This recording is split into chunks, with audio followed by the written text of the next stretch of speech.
All right, what up, y'all? So we have a new set coming in a little over a month, like a month and a half, it looks like. And I wanted to go into some thoughts about the standard metagame. New sets, standard rotations always change up the metagame, obviously.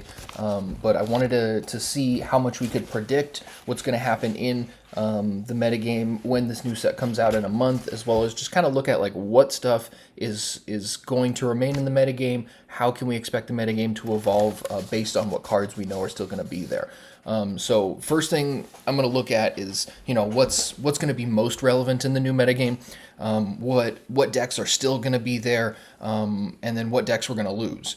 It seems like we're kind of 50-50 so far based on what I've been seeing. But I'm going to go essentially class by class. So if you want to know just my general thoughts, fast forward like 20-30 minutes in this video, and that'll be the simplified version. But for those of you guys that like the nitty gritty, want to get into the specifics, this part is definitely for you. Essentially, Cataclysm comes out in about a month. When that comes out, standard metagame will rotate, and then we're only going to have Emerald Dream, Lost City, Timeways, and Cataclysm in addition to the core cards.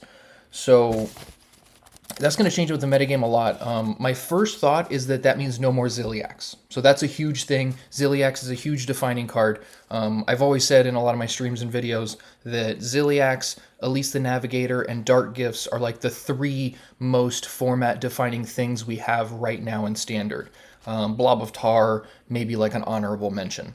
And now Imbue effects are also, I think, an honorable mention. So that's like the top five most relevant cards and mechanics in Standard right now. And not having Ziliax, I think, changes that a lot. The other thing that really stood out to me is no more Ceaseless Expanse. So that may shift the dynamic for control decks. So let's get into it kind of class by class and take a look at what's going on here. So first thing, Death Knight I think looks really strong. So we're going to look set by set just to make it easiest, because you can't just filter out what's going to be in Standard in the Hearthstone website. But effectively, you still got a lot of great spells and great cards in Death Knight. Death Knight, a very value-oriented type of class. So you've still got your Leeches, your Infested Breath, your Sanguine Infestation, your Hideous Husk. You've still got Reanimated Pterodax, I believe, is in Lost City. Yeah, you got Reanimated Pterodax. Bone Chill Stegodon is really interesting, really solid card. And then there's just other like very reasonable cards like High Cultist or Cryo Sleep, stuff like that. That's gonna very likely see some play. Just hard to tell, which direction Death Knight as a class is going to go. So a lot of really solid cards in Death Knight still, and I'm not even taking into account the core cards, because that's obviously going to make a difference with kind of the foundation of decks. But as far as core cards, like Harbinger of Winter is still a reasonable card. Asphyxiate's okay. Chill Fallen Baron, fantastic card. I think that's going to see play in just about every Death Knight deck that there is. Corpse Explosion, obviously, still a great card. Stitched Giant, still a great card. So Death Knight, I think, as a whole, is still going to remain a very good value-oriented type of class. And it's going to just depend on what cards we see in the new set, and how that changes up kind of the core of, or what you surround the core of the Death Knight cards with. So moving on from Death Knight, yeah, it seems like Leeches and Value are my main takeaways from that, which really is, I think, nothing different from what we had before. Demon Hunter, kind of interesting. So the Dormant Dread Seeds we're still going to have. We're still going to have Ravenous Fell Hunter and Blob of Tar, but no return policy anymore. So that's going to change up a little bit of one of, in my opinion, the best things about Demon Hunter, which is Blob of Tar, Fell Hunter, return policy, and just, basically infinite Blob of Tar. We still have Broxigar, Insect Claw, Infestation, Press the Advantage, great card we got in Across the Timeways, and Perennial Serpent. So still some very reasonable cards in Death Knight, but we are losing like Red Card and a couple other, meaningful cards that are going to kind of change, I think, the way that Death Knight operates. Because red card, I think, was something that Death Knight kind of leaned on a little bit too heavily. It was very easy to make a deck and just be like, you know what, I just got to get there. And red card gets things out of the way just for a couple of turns. You regain your tempo, regain your board presence, and then you can continue on. So not having red card, I think, is going to affect Demon Hunter a lot more than most people expect. So Demon Hunter, we're definitely going to still see like the Dormant Dread Seas, Perennial Serpents, those type of effects. And Broxigar, I think, is here to stay. So any type of Broxigar deck, we're losing Cliff Dive also, so unfortunately we lose that archetype.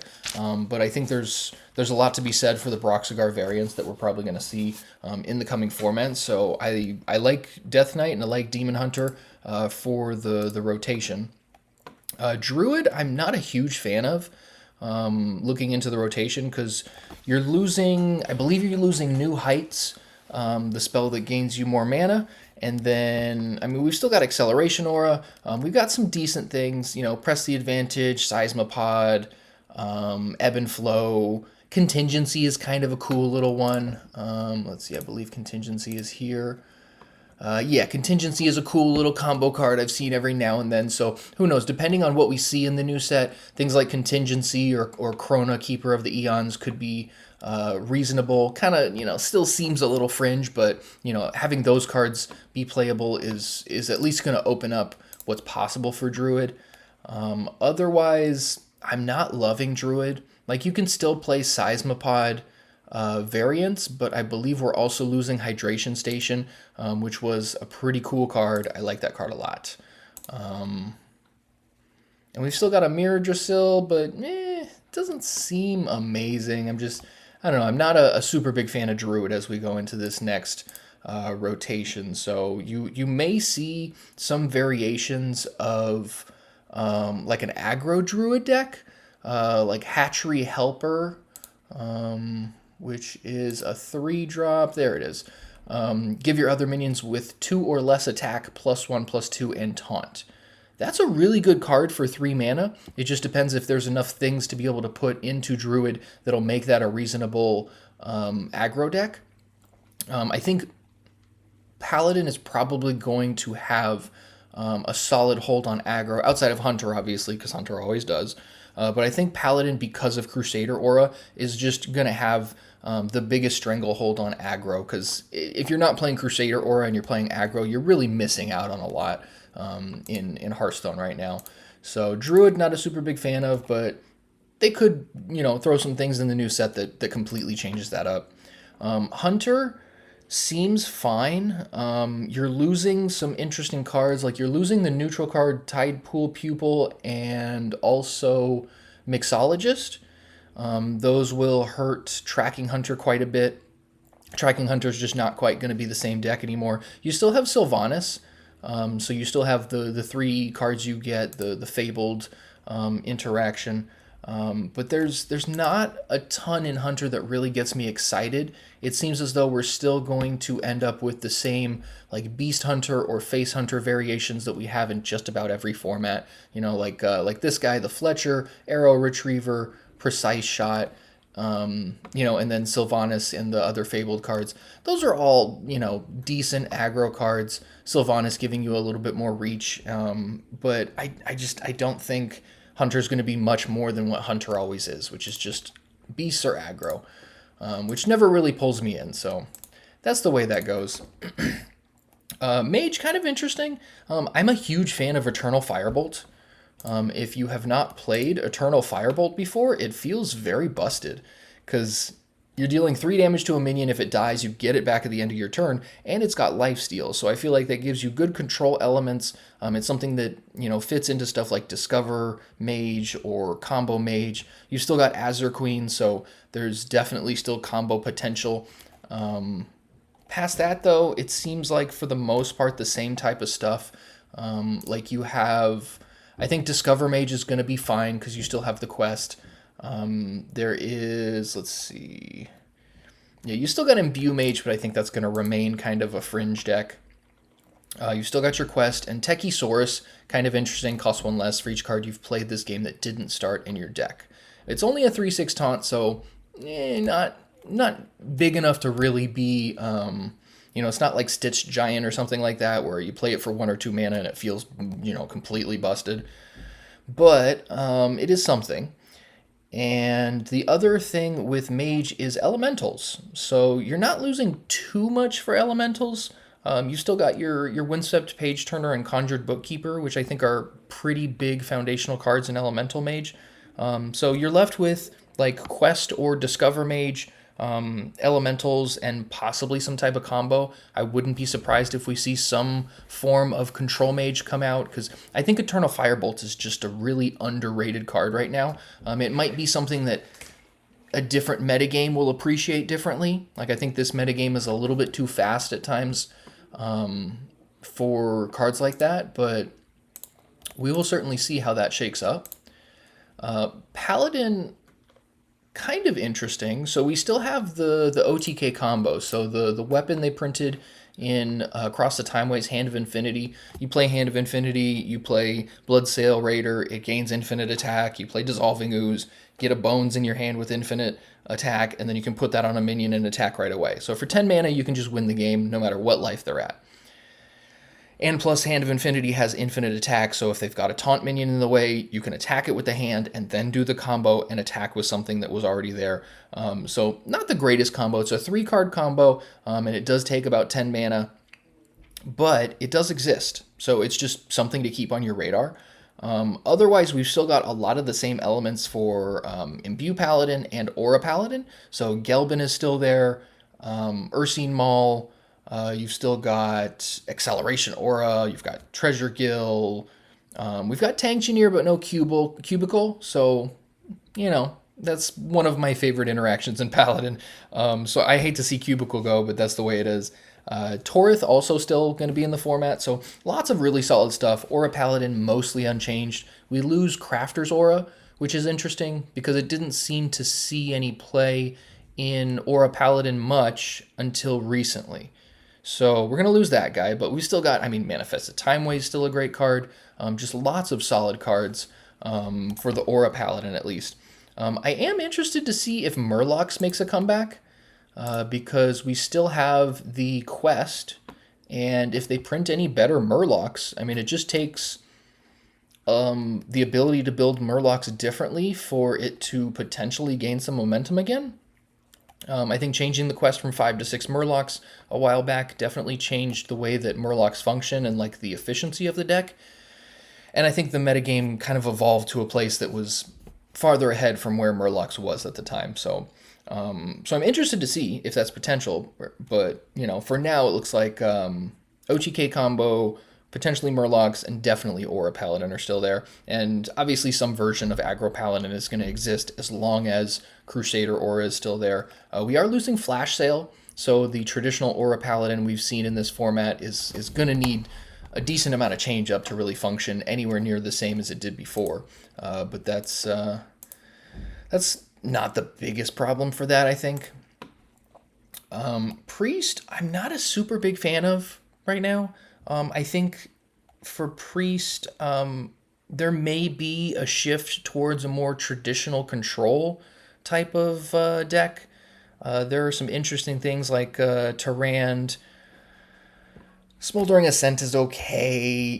There's some cards that are all right. Imbue Priest still has potential for sure, but I think Control might be a little bit better. Story of Amara, Resuscitate still a card. Grave Dawn, Sunbloom is still a card. And then in Across the Timeways, getting Eternal Firebolt. There's some interesting Dark Gift stuff with Wings of Eternity. And then Intertwined Fate and For All Time. They to me, kind of make the shell of a fairly traditional control deck of just take out that minion. Okay, let's wipe the board. Okay, this. All right, we got to turn 20. Let me go back to 40 life. And it just needs some kind of either combo or sequence of cards that's going to win the game. So I think there's a lot of potential for Priest Control, but I'm not a huge fan of that type of archetype personally. And I don't see too much more that's really wowing me in Priest, at least considering what we have or are going to have into this rotation. Rogue, not much change. So we still have most of the elements of Imbue Rogue, Cycle Rogue, stuff like that. We've still got Fast Forward. We've still got like Twisted Web Weaver and a Ever Burning Phoenix. Web of Deception, also interesting. Nightmare Fuel. There's another one. Yeah, Cultist Map. Mirex, a great card. And even going into Across the Timeways, you've got Deja Vu. So Deja Vu, Nightmare Fuel, Cultist Map, all that type of stuff. Really solid. Flashback, Chrono Daggers, Flash Forward, like I said. So there's a lot of solid cards in Rogue still. You've even still got Garona, that'll get you King Lane and all that. So Rogue seems to me that it's going to be mostly unchanged. Rogue seems like one of those classes that people are just going to cater over the deck from the previous format, maybe make a couple of changes and just continue playing Psycho Rogue or Imbue Rogue, which that tends to happen in formats. There's usually a couple of decks that kind of get catered over and they form the foundation of the new metagame outside of whatever the new decks are. So you have like kind of the holdouts from the last metagame that kind of only needed a couple cards tweaked to be playable, and then you have the newer decks based on the cards that people are excited to play about, the things that have initially wowed them.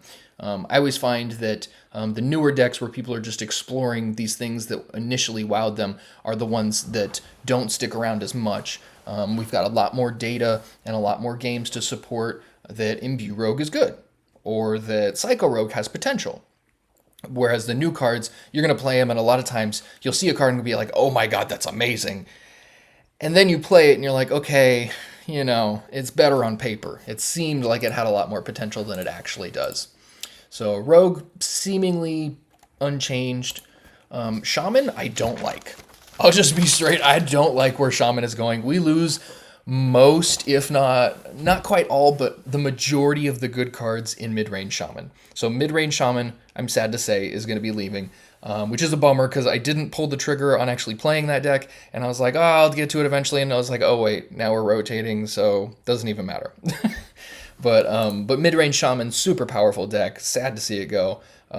There's potential for Elemental Shaman, I guess, which could be interesting. Let's see. I believe it's mostly, like we've got Cinderfin. This guy's a little cute. Brawlma, not sure if it's very good. But you've got Volcanic Thrasher, Mechanized Magma, just, Slag Claw, Sizzling Swarm, just definitely some interesting things. And we still have Flight of the Firehawk, which I think is a fantastic card, just has to have the right home, obviously. Muradin, also pretty good. But otherwise, just not really liking what I'm seeing from Shaman. There's potential for some kind of control variant, but kind of hard to say. There's just some elements that make me think that's possible, but I think this is going to be very dependent on what new cards we get.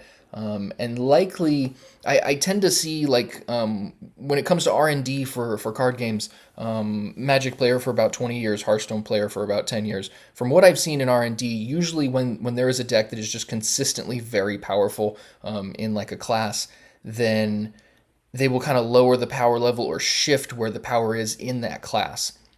So mid-range Shaman being a very consistent, very strong deck, I wouldn't be surprised that they shift that to be something that's a little bit more combo-y, control-oriented, just, kind of take away the tools that we had before, so we kind of have to think about Shaman differently. Again, my opinion, just based on my experience, but I don't really like Shaman at the moment. I think there's a lot of questions about where it's going.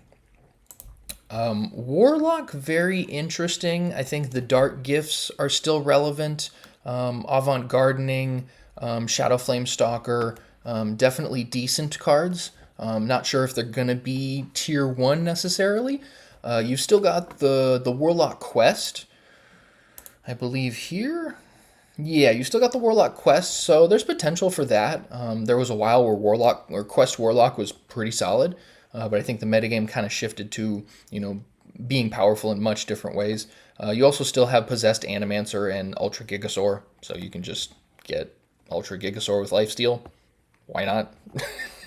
But then Shreds of Time and Reforms are still relevant. So you've still got Time Thief. And what else? Yeah, you've still got the Twilight Time Hopper, you've got the Fate Breaker, just, Pretty much same stuff for Warlock, it looks like, because I think Shreds of Time and Rafam were big ones. The Egg Warlock, I think, was another kind of random deck that was coming around. Not sure if we're going to be keeping too many cards from that. But what else? Yeah, Warlock seems okay. There's probably potential for some combos because Warlock generally has a lot of combo potential. But I think it's going to be dependent on what we see in the new set because Rafams by themselves, although they are very cool, I think they need a couple extra elements in the deck to kind of be tier 1. So there's power there, but it needs a little support in different ways. Now, Warrior is fascinating because we essentially still just have Dragon Warrior almost completely. We're losing Gift Wrapped Whelp, which is unfortunate for the early game in Dragon Warrior, but we still have Dark Rider, Broodkeeper, Wind Peak Worm, Stone Carver, Stadium Announcer, like Shadow Flame Suffusion, Precursory Strike. We've got almost all of the elements. Dracorex, I believe we still have. So Dragon Warrior is definitely just going to be catered over from the old metagame to the new metagame when we rotate, and maybe there'll be a couple other cards. I have a feeling that we're going to see a little bit of a shift to more of a mid-range Dragon Warrior, which is not necessarily as aggressive in the early game.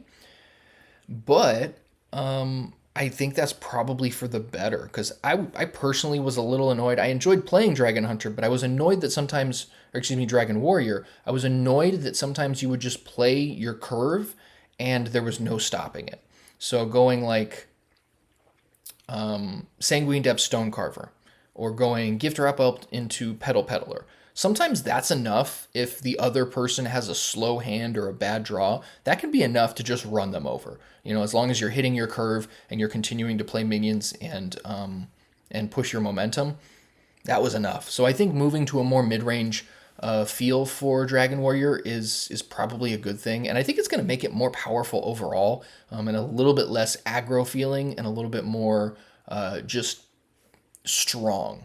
You know, there's a lot of strong cards already between Prescient Slither Drake, Wind Peak Worm, stuff like that. So I think if your curve really gets going around 3 as opposed to like 1 and 2, then it kind of shifts the way that Dragon Warrior functions, which I think is interesting.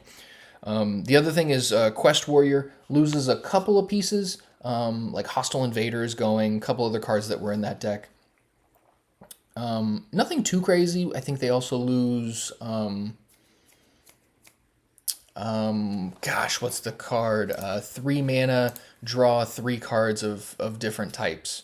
But effectively, they're gonna retain All You Can Eat is the card. So they're losing All You Can Eat and Quality Assurance as well. But I think there's still room for Control Warrior. I just don't think it's going to be as good. It was very simple for Control Warrior to... they're also losing Safety Goggles. That's very relevant as well. But it was very easy for Control Warrior to rely on Brawl and Hostile Invader and a bunch of armor to just make it to, you know, the point that they get their quest rewards and just take over the game. So I think now they probably have to shift their strategy a little bit and maybe play some less optimal removal, which may shift how good the deck is. It wasn't exactly tier 1 for the most part of the last 6 months or so, but it was definitely a player in the standard metagame. You had to at least know how to play against it. You had to know that it was available and something you could play against. So you can't just lose that matchup and then have great ones in the majority of other things. It's just something that is relevant. So Control will adjust. Dragon Warrior's here to stay for sure. But that's all the classes. As far as neutral cards, still a lot of solid stuff that were staples in the metagame. Creature of Madness, Petal Peddler, Imbue guys.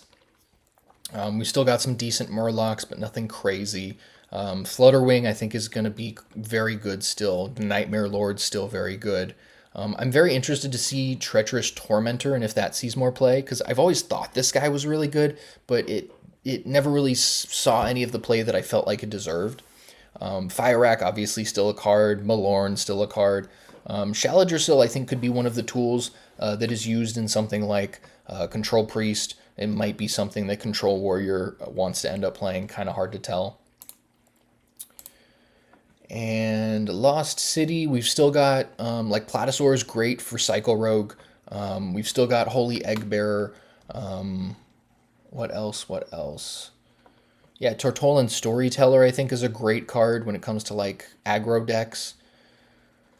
I like that Rock Skipper's in the format, so we still will see Egg Warlock because we have Egg and the guy that gets him. But Blob of Tar Elise, fantastic staples that are going to remain in there. Endbringer Umbra, worth remembering this guy because that will definitely open up some other combo potential. So nothing comes to mind off the top of my head, but there are quite a few ways to abuse that card, and so it's worth remembering that that is there just so that you can sometimes like Death Knight, being able to take advantage of that to get some extra value off of the big guys that they use, Bwansamdi, stuff like that. Bwansamdi is the other one I forgot to mention earlier with Death Knight because that card is still going to be in the metagame, and maybe that's one of the value-oriented approaches that Death Knight starts to take a little bit more, because I think that deck was very favored for a bit, but it seemed to me like it just started falling off in the metagame, and other versions of Death Knight kind of took over. So we still have Whelp of the Infinite, which I think is great. I like having poisonous minions in the format, especially if it seems like the format's shifting to a little bit more mid-range or control. And again, this all depends on what the new cards are. So if we see some really aggressive cards in the next set, then we may have a continually aggressive format. I think our format right now is fairly aggressive, between Dragon Warrior, Aggro, Paladin. Death Knight has some very aggressive builds. There's quite a few aggressive decks out there, and some interesting combo decks that are very powerful early in the game. So having things like Whelp of the Infinite to answer Prussian Slither Drakes, having Blob of Tar, stuff like that, I think is a really good way to kind of balance out the power levels that we're seeing. Chrono Lord, also very relevant. Him and Umbra, worth just keeping in your back pocket so that you have combo potential with things.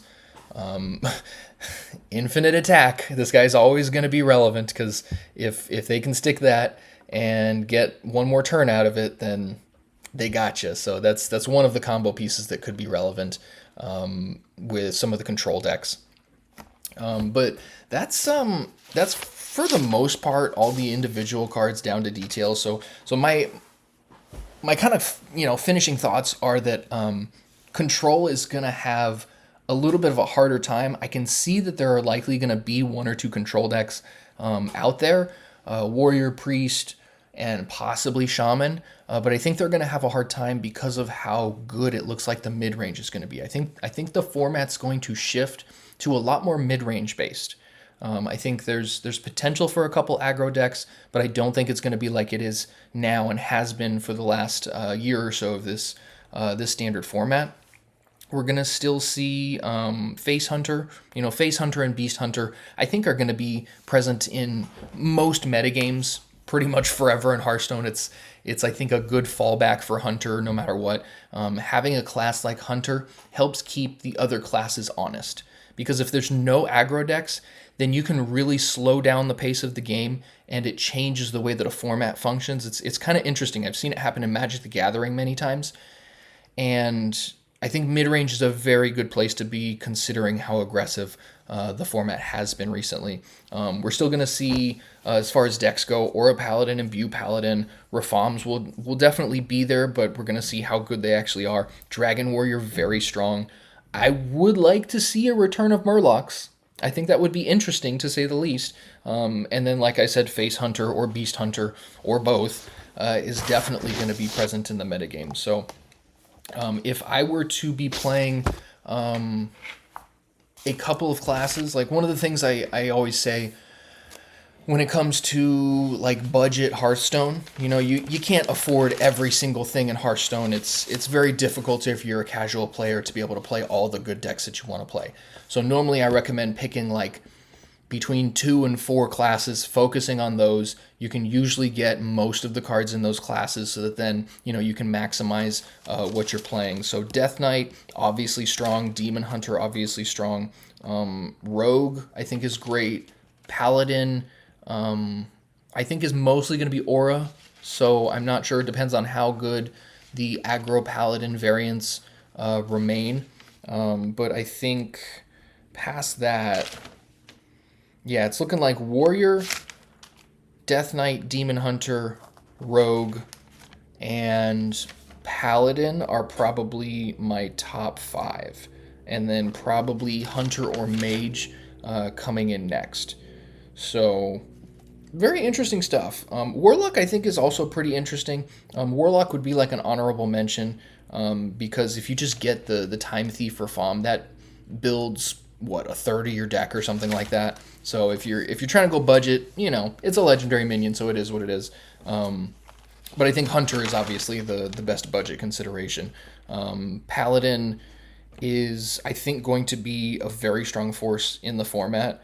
But if I had to pick those classes, that would be it. So I'm going to be testing a lot more decks as the format rotates. So until then, I'm going to be doing silly stuff like every standard season, every month essentially. I will make legend, and then from there be like, all right, now time to play the silly stuff. Now to just test around and fiddle with things. So once I make legend, I don't care about my legend rating.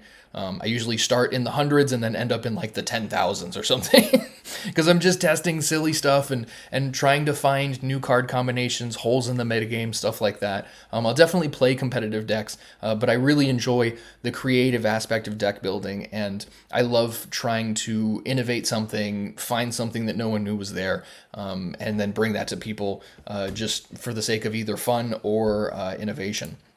So definitely keep your eyes out for videos coming in the next like couple of months, because I'm going to be trying to test out a lot of different things. For now, I'm probably going to be a little light on the innovation, because if you're a month away from rotation, then about half of the standard metagame is going to be irrelevant soon. So it's kind of hard to be testing new things when you're going to lose half of them.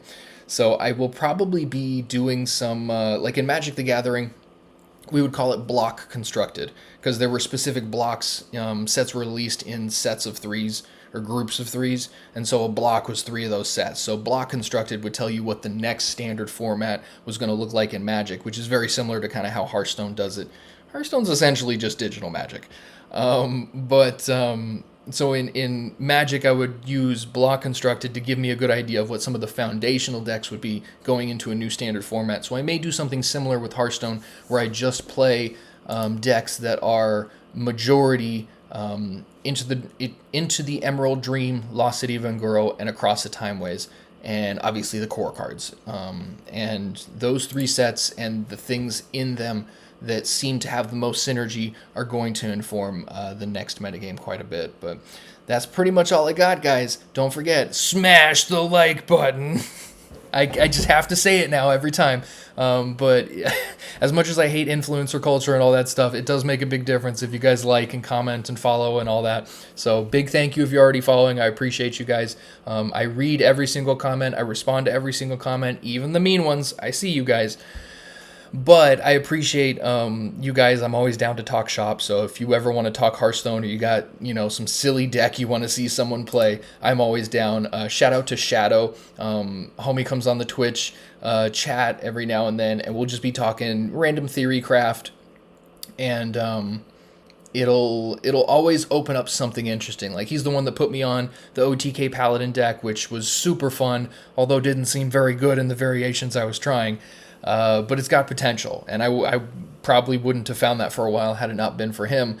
And I think you need people like that in your circles to be challenging the way that you think about things, because if you don't, then you're just going to get stuck in your own bubble. And perspective is a really tough thing, because your perspective is unique, but because everyone else's perspective is unique, then it's very easy to get stuck in your own, and without the perspective of others, you just stay in that little bubble. So it's very good to broaden that, outside of just seeing what decks people post on, Hearthpwn and HS Replay and all that. So get yourself out of your bubble, play some more fun stuff, and I appreciate you guys. Peace and love.